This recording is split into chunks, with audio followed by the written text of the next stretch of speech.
कार्यकर्ता स्नेह मेळाव्यातून सोपलांनी फुंकले रणशिंग। आगामी नगरपालिका, बाजार समिती, जिल्हा परिषद, पंचायत समिती, डीसीसी बँक निवडणुकांची मोर्चे बांधणी सुरू।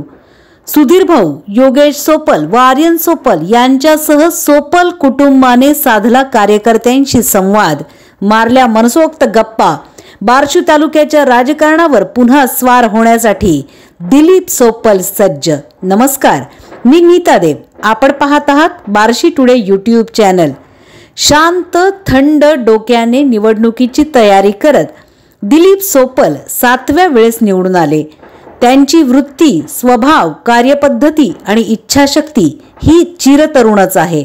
त्यातच विजयाचे टॉनिक मिळाल्यामुळे दिलीप सोपल जाम खुश आणि उत्साही आहेत। याच पार्श्वभूमीवर सोपल गटाचा स्नेहभोजनासह कार्यकर्त्यांबरोबर मोठा मेळावा झाला आहे। कोणतेही औपचारिक कार्यक्रमाचा स्वरूप न देता सुधीर भाऊ, माजी नगराध्यक्ष योगेश भैया व युवा नेते आर्यन सोपल यांच्यासह सर्वांनीच या स्नेह मेळाव्यात बार्शी तालुक्याच्या कानाकोपऱ्यातून आलेल्या सर्व समर्थकांशी निवांत गप्पा मारल्या। कार्यकर्त्यांचाही या निमित्ताने श्रमपरिहार झाला।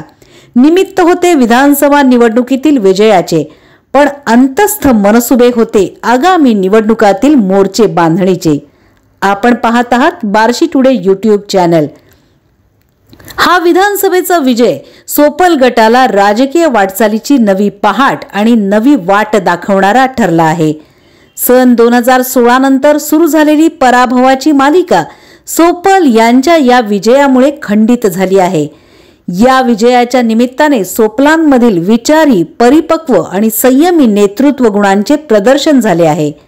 या निवडणुकीत सोपल यांनी तसं पाहायला गेलं तर अपुरी यंत्रणा, कमी मनुष्यबळ, पण अचूक, नेमकं आणि उपयुक्त व्यवस्थापन यांच्या जोरावर हा विजय मिळवला आहे।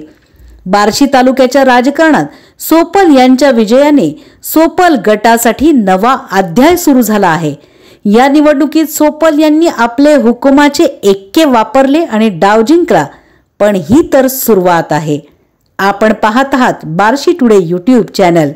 4.5 दशके बार्शी तालुक्याच्या राजकारणात सक्रिय असणाऱ्या सोपल यांना मानणाऱ्या समर्थकांचे तालुक्याच्या कानाकोपऱ्यात जाळं असलं आणि भूमिगत पातळीवर कार्यरत विश्वासू हितचिंतकांचा त्यांच्याबरोबर सतत नातं असलं तरी सुद्धा सोपल यांनी अतिशय प्रतिकूल परिस्थिती मोडीत काढत ही विधानसभेची निवडणूक पद्धतशीरपणे जिंकलेली आहे।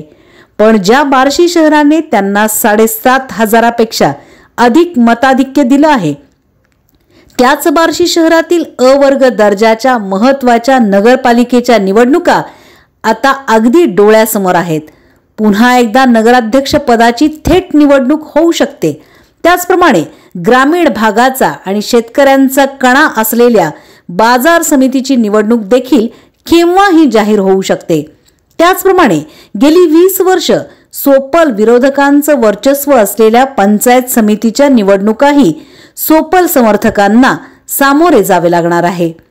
जिल्हा परिषदेबरोबरच ग्रामीण अर्थकारणाशी संबंधित महत्त्वाची सहकारी संस्था असणाऱ्या डीसीसी बँकेच्या निवडणुकातही त्यांना उतरावं लागणार आहे। 5 वर्षांमध्ये मोठ्या राजकीय पडझडीला आणि निकटवर्तीय सहकार्यांच्या पक्ष त्यागाला दिलीप सोपल यांनी यशस्वीपणे संयमाने स्वीकारले आणि वर्षानुवर्ष साथ देणाऱ्या त्या सहकार्यांशिवाय सोपल यांनी ही विधानसभेची निवडणूक जिंकून दाखवली। सावलीप्रमाणे सदैव बरोबर असणारे सहकारी जेव्हा सोपल यांच्यापासून दुरावले, तेव्हा सोपल यांच्या राजकीय भवितव्याबाबत अनेकांच्या मनात निर्माण झालेले अंदाज आणि आडाखे आणि भाकीत सोपल यांनी धुळीस मिळवलंय, जमीनदोस्त केलंय आणि हेच सोपल यांच्या राजकीय नेतृत्वाच्या खोलीचं आणि उंचीचं प्रतीक मानावं लागेल।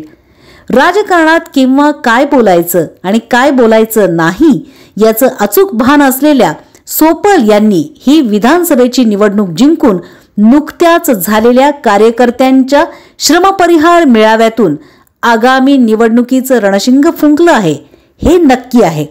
आता पुढे राजकीय महत्त्वाकांक्षा जागृत झालेल्या अनेक युवा सहकार्यांना बरोबर घेऊन दिलीप सोपल राज्यात महायुतीचे सरकार असताना अनेक गोष्टींचा कसा मेळ घालतात याची सर्वांनाच उत्सुकता आहे। आगे आगे देखिए होता है क्या, यही जानने के लिए देखते रहिए सिर्फ Barshi today YouTube channel. Like, subscribe, share.